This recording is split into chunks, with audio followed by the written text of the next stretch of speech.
आज हम लोग पांचवा पाठ संस्कृत का पढ़ रहे हैं और नाम है भारत महिमा। क्या नाम है? भारत महिमा। और इस पाठ से अगर ऑब्जेक्टिव की बात करें तो ऑब्जेक्टिव जो बिहार बोर्ड में पूछा जाता है प्रत्येक साल 2 से 3 नंबर। कितना? 2 से 3 नंबर। और सब्जेक्टिव की बात करें, सब्जेक्टिव आपको पता है कि प्रत्येक चैप्टर से 2-2 सब्जेक्टिव रहेगा। कितना? 2 सब्जेक्टिव। तो 4 नंबर का सब्जेक्टिव पूछा जाता है। ठीक है, ये जो है चैप्टर का नाम है भारत महिमा। हम लोग आज भारत की महानता के बारे में सीखना है। आखिर प्राचीन काल में भारत को विश्व गुरु क्यों कहा गया है? जितना भी पूरे धरती पर पूरे संसार में देश है, उन पूरे देश में से जो है भारत को विश्व गुरु कहा गया है। पूरे जितना भी संसार में देश है, सभी देशों में कौन सा देश विश्व गुरु कहलाता है? भारत देश कहलाता है। कौन सा? भारत देश। याद रहेगा? Yes sir. विश्व गुरु किसे कहा गया है? भारत देश को। किसको? भारत देश को।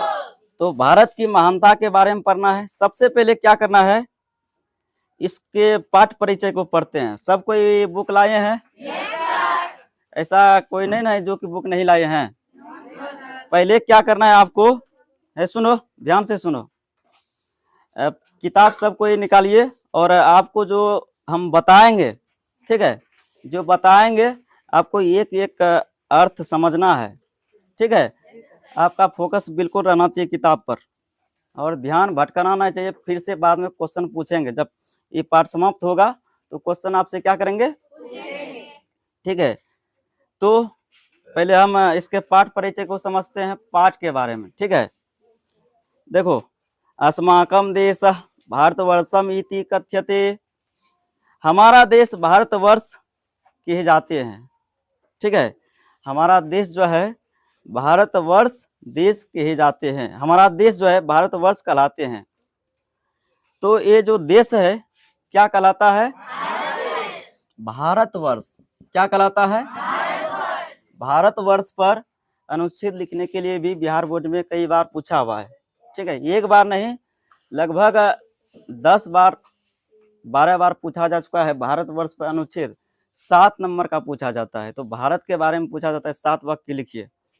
तो याद रखना, हमारे देश को भारतवर्ष भी कहे जाते हैं। अस्य महिमा सर्वत्र ज्ञेयते। और भारत देश की जो महिमा है सभी जगह गाई जाती है। क्वेश्चन बिहार बोर्ड में पूछता है किसकी महिमा सभी जगह गाई जाती है? भारत देश की।